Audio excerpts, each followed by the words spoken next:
அகிலம் நியூஸ் நேயர்களுக்கு வணக்கம். இன்றைய நாளுக்கான காலை நேர பிரதான செய்திகள். விரிவான செய்திகளுக்குள் செல்லும் முன்னதாக முதலில் இன்றைய தலைப்புச் செய்திகள். நவம்பர் 1 முதல் ஆரம்பமாக உள்ள புதிய சட்டம். போலீஸ் மா அதிபருடனான சந்திப்பை எதிர்பார்க்கும் நாடாளுமன்ற உறுப்பினர்கள். ரணிலின் வழக்கு விசாரணையில் நடந்தது என்ன, வழக்கில் புதிய திருப்பம். அதிகரித்து வரும் நீரிழிவு நோயாளர்கள் எண்ணிக்கை, விடுக்கப்பட்டுள்ள எச்சரிக்கை. யாழில் ஹெரோயின் போதைப் பொருளுடன் 4 இளைஞர்கள் கைது.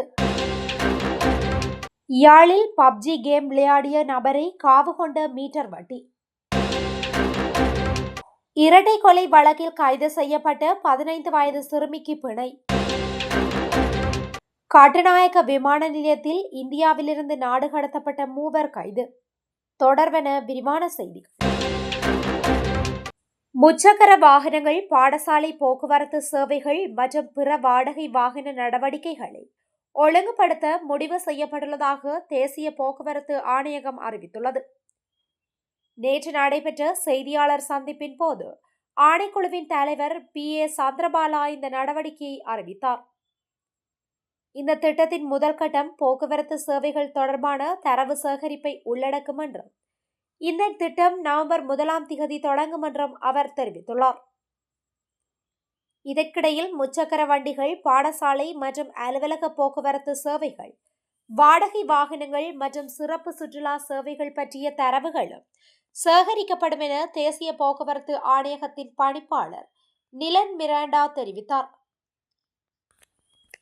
நாடாளுமன்ற உறுப்பினர்களுடன் பாதுகாப்பு குறித்து கலந்துரையாட போலீஸ் மா அதிபரிடம் இருந்து விரைவில் சந்திப்பு நேரம் கிடைக்கும் என நாடாளுமன்ற உறுப்பினர்கள் எதிர்பார்ப்பதாக எதிர்க்கட்சியின் பிரதம அமைப்பாளரும் நாடாளுமன்ற உறுப்பினருமான கயந்த கருணாதிலக தெரிவித்துள்ளார். எதிர்க்கட்சி தலைவர்கள் மற்றும் நாடாளுமன்ற உறுப்பினர்கள் பலரும் தமது பாதுகாப்பு குறித்து கலந்துரையாட போலீஸ் மா அதிபரை சந்திக்கும் எதிர்பார்ப்புடன் உள்ளனர். இதற்கமைய போலீஸ் மா அதிபரை நாடாளுமன்றத்திற்கு அழைக்க கோரி கடந்த 27 சபாநாயகரிடம் கோரிக்கை சமர்ப்பிக்கப்பட்டதாகவும் அவர் குறிப்பிட்டார். சபாநாயகர் தற்போது வெளிநாடு சென்றுள்ள நிலையில் அவரது அறிவுறுத்தலின் பேரில் எதிர்க்கட்சியின் இந்த கோரிக்கையை பொதுமக்கள் பாதுகாப்பு அமைச்சுக்கு அனுப்புவதற்கு சபாநாயகர் அலுவலகம் நடவடிக்கை எடுத்துள்ளதாக நாடாளுமன்ற உறுப்பினர் கயந்த கருணாதிலக மேலும் தெரிவித்தார்.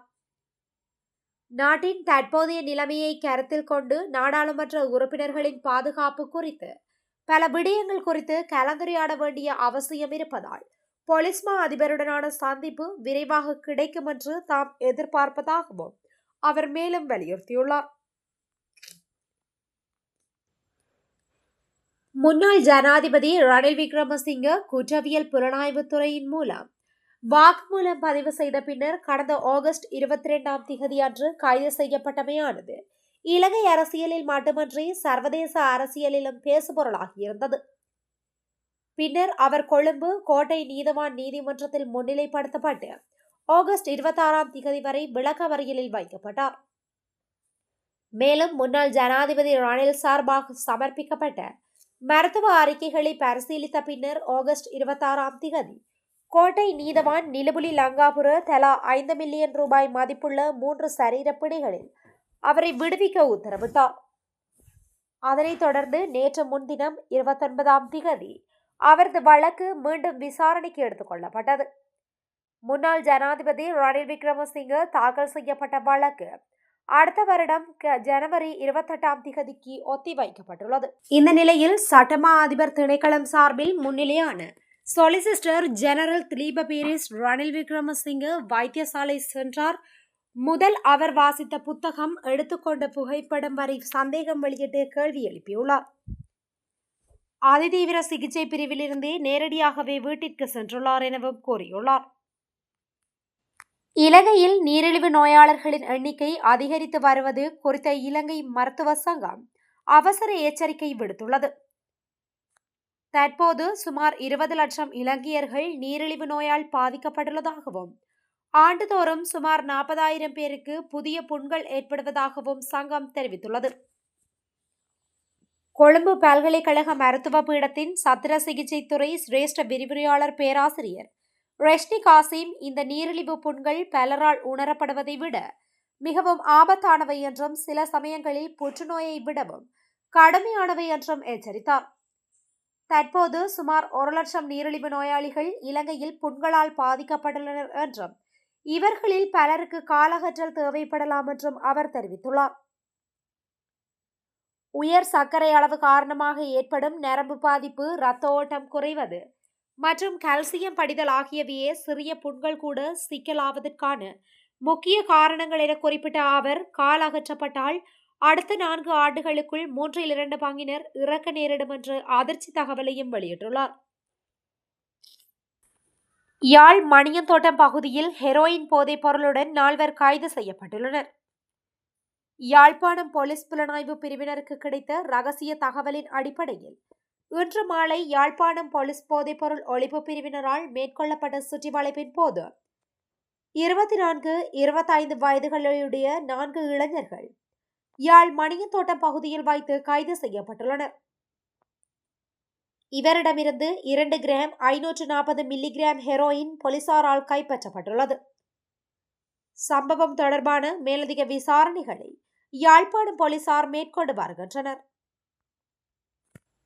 யாழில் பப்ஜி கேம் விளையாட்டுக்கு அடிமையான இளைஞர் ஒருவர் தவறான முடிவெடுத்து உயிர் மாய்த்த சம்பவம் பதிவாகியுள்ளது.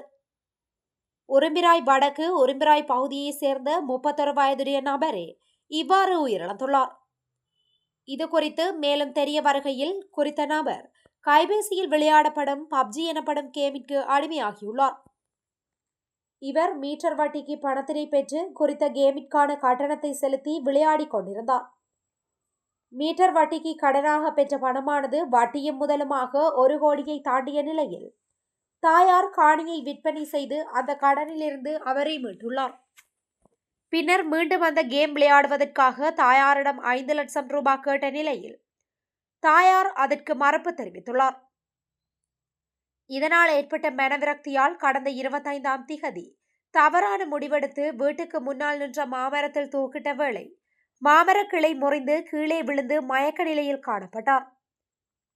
இதனை அவதானித்த உறவினர்கள் அவரை யாழ்ப்பாணம் போதனா வைத்தியசாலையில் சேர்ப்பித்த பின்னர், இருப்பினும் சிகிச்சை பலனின்றி அவர் நேற்றிரவு உயிரிழந்துள்ளார். அவரது சடலம் மீதான மரண விசாரணைகளை திடீர் மரண விசாரணை அதிகாரி நமசிவாயம் பிரேம்குமார் மேற்கொண்டார். திருகோணமலையில் இரட்டை கொலை வழக்கில் கைது செய்யப்பட்ட சிறுமிக்கு திருகோணமலை மேல் நீதிமன்றம் பிணை வழங்கியுள்ளது.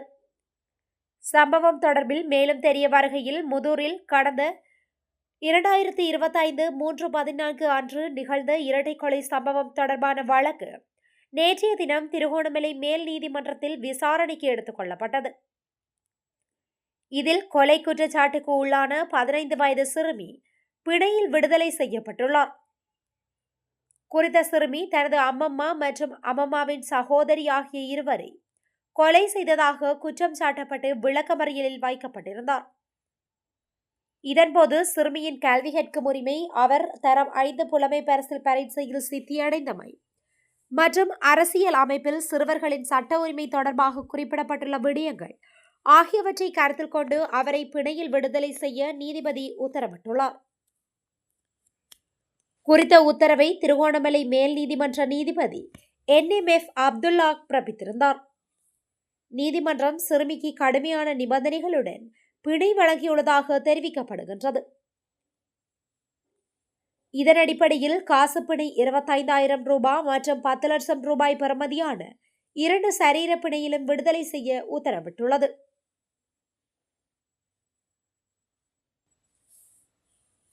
இலங்கையில் குற்றச் செயல்களுடன் தொடர்புடையதாக கூறப்படும் 3 இந்தியாவிலிருந்து இலங்கைக்கு நாடு கடத்தப்பட்டதாக தெரிவிக்கப்படுகின்றது. இந்த சந்தேக நபர்கள் இந்திய விமான நிறுவனத்திற்கு சொந்த விமானமான இந்தியாவிலிருந்து இலங்கைக்கு நாடு கடத்தப்பட்டதாக தெரிவிக்கப்படுகின்றது. இந்திய ஊடக அறிக்கைகளின்படி 3 நபர்களும் இலங்கையிலிருந்து தமிழ்நாட்டிற்கு சட்டவிரோதமாக உள்நுழைந்தனர். அவர்கள் சுமார் 15 நாட்களுக்கு முன்பு படகு மூலம் தமிழ்நாட்டிற்குள் நுழைந்துள்ளனர். இந்தியா வந்தவுடன் அவர்களிடம் நாட்டில் தங்குவதற்கான எந்த சட்டப்பூர்வ ஆவணங்களும் இல்லை என்பது கண்டுபிடிக்கப்பட்டது. இந்த நபர்கள் இலங்கையில் பல சட்ட வழக்குகளை எதிர்கொள்கின்றனர் என்றும் தகவல்கள் தெரிவிக்கின்றன. மேலும் யாழ்ப்பாணத்தின் வல்வெட்டித்துறை பகுதியில் சமீபத்தில் கண்டுபிடிக்கப்பட்ட வெடிபொருட்களின் கிடங்கில் இந்த 3 சந்தேக நபர்களுக்கும் தொடர்பிருப்பதாக நம்பப்படுகின்றது. அந்த சம்பவத்தில் கண்டுபிடிக்கப்பட்ட வெடிபொருட்களின் கிடங்கு உள்நாட்டு போரின் போது விடுதலை புலிகளால் மறைத்து வைக்கப்பட்டதாக கூறப்படுகின்றது. இத்துடன் இன்றைய நாளுக்கான காலை நேர பிரதான செய்திகள் நிறைவடைகின்றன. தொடர்ந்தும் இதுபோன்ற செய்திகளை உடனுக்குடன் அறிந்து கொள்ள அகிலம் டிவியுடன் இணைந்திருங்கள். நன்றி, வணக்கம்.